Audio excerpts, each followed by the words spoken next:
శ్రీరంగనాథుని వద్ద ఉండి సేవ చేసేవారిలో ఒకరు రామానుజుల వారితో ఇలా అంటున్నారు.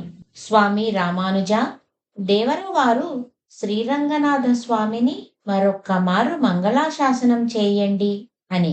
స్వామి సౌందర్యాన్ని మీరు మంగళాశాసనం చేస్తే మాకందరికీ రక్ష. సేవించండి స్వామి అని అంటారు.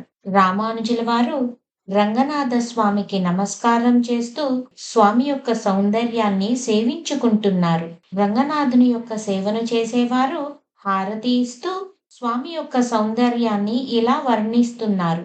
ఆనాడు త్రివిక్రమావతారంలో ముల్లోకాలను కొలిచిన సుకుమారములైన స్వామి పాదాలు ఇవే, సేవించండి. పరమశివుని పావనమునర్చడానికి బ్రహ్మ కడిగిన పాదాలివే. పచ్చని కాంతి తరంగాలతో ప్రకాశించే పీతాంబర సౌందర్యాన్ని ఆస్వాదించండి. ఆర్తులకు అనుగ్రహ సంపదలిచ్చే అభయహస్తమదిగో శ్రీపాదాలనాశ్రయించమంటోంది. శ్రీరంగనాథుని కటివస్త్ర సౌందర్యాన్ని దర్శించండి. గంభీరమైన సుడిని పోలిన శ్రీరంగనాథుని శ్రీనాభి సౌందర్యాన్ని దర్శించండి. శ్రీ లక్ష్మీదేవి అరక్షణమైన వదలలేని అతి కోమల విశాల వక్షస్థలాన్ని సేవించండి.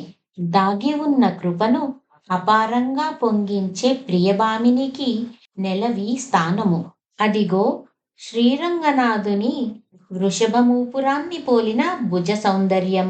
మోక్షయిష్యామి మా శుచః అంటూ ఆడిన 3 పదాలకి గుర్తుగా 3 రేఖలు కలిగిన శంఖములాంటి కంఠ సౌందర్యం.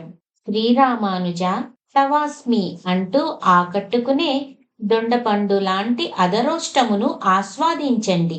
అదిగో వెన్నెలతో వికసించిన చంద్రుళ్ళా, విరబూసిన మల్లెలా అన్నట్లున్న చిరునవ్వును సేవించండి.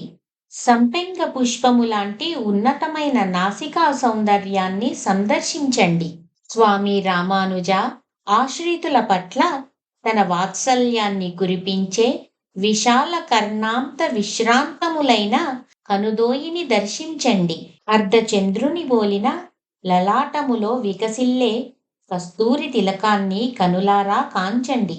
పతిం విశ్వస్య అని వేదం వర్ణించిన సర్వ జగత్తుకు ఈ స్వామియే రక్షకుడని చాటే రత్న కిరీటాన్ని చూడండి. స్వామి యొక్క విశాలమైన కర్ణములను కనులారా సందర్శించండి. శ్రీరామానుజ స్వామి యొక్క సమగ్ర సౌందర్యాన్ని మంగళాశాసనం చేయండి, అదే రక్ష అని పెరుమాళ్ సేవలో ఉన్నవారు చెప్పగా తర్వాత ఏం జరుగుతుందో రేపు చూద్దాం.